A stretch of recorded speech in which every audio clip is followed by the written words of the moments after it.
गांव के एक छोटे से बच्चे का नाम रामू था। उसके परिवार में कोई भी शिक्षित व्यक्ति नहीं था।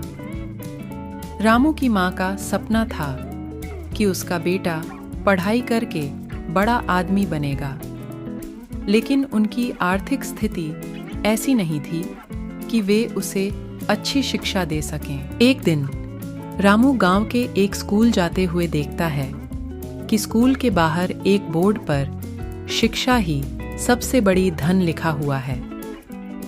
यह देखकर उसने अपने मन में एक सवाल पैदा किया। उसने अपने गुरुजी से पूछा, गुरुजी, शिक्षा ही सबसे बड़ी धन होती है? गुरुजी ने मुस्कुराते हुए कहा, हाँ रामू, शिक्षा ही सबसे बड़ी धन है। यह तुम्हें एक नई दुनिया का दरवाजा खोलती है और तुम्हें वहां की सभी समस्याओं का समाधान ढूंढने की क्षमता देती है। रामू ने गुरुजी की बातों को समझा और उसने अपना सपना पूरा करने का निर्णय लिया।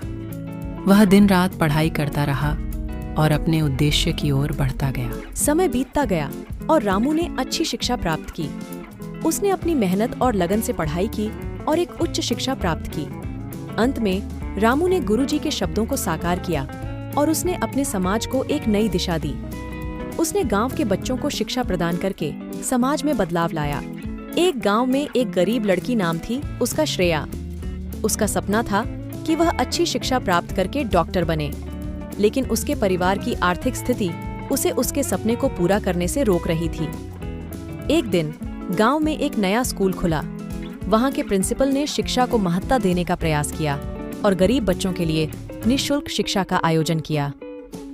श्रेया ने भी उस स्कूल में दाखिला लिया और वहां के शिक्षा प्रणाली ने उसके सपनों को प्रेरित किया।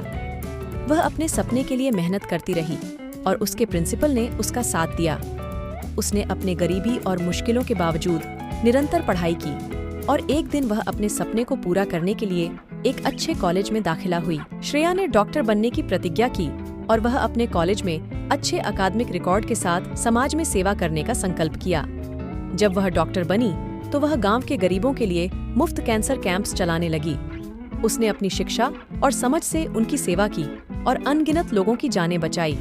इस कहानी से हमें यह सीखने को मिलता है कि अगर हमें अपने सपनों को पूरा करना है तो हमें मेहनत, संघर्ष और समर्थन की जरूरत होती है। शिक्षा से लेकर समाज में सहायता करने का संकल्प भी बहुत महत्वपूर्ण होता है। यह कहानी एक छोटे से गांव की है जहां कई परिवार रहते थे। वहां की सभी जनता एकजुट रहती थी और साथ मिलकर हर मुश्किल को पार करती थी। गांव में एक बार बड़ी बारिश हुई जिससे गांव में बाढ़ आ गई। जल संकट के चलते गांव के सभी लोग परेशान थे। एक दिन सभी लोगों ने मिलकर गांव के पास के झील की सफाई करने का फैसला किया। सभी ने मिलकर मिट्टी, रेत और पत्थरों को हटाने के लिए काम किया। सभी ने मिलकर मेहनत की और एकता के साथ काम करते हुए झील को साफ किया। यह सामूहिक कार्य सफलता की ओर बढ़ा और गांव में नई ऊर्जा का संचार हुआ। इस कहानी से हमें यह सीखने को मिलता है कि एकता में शक्ति होती है। जब हम साथ मिलकर काम करते हैं तो हमारी सामूहिक शक्ति हमें किसी भी मुश्किल को पार करने में मदद कर सकती है।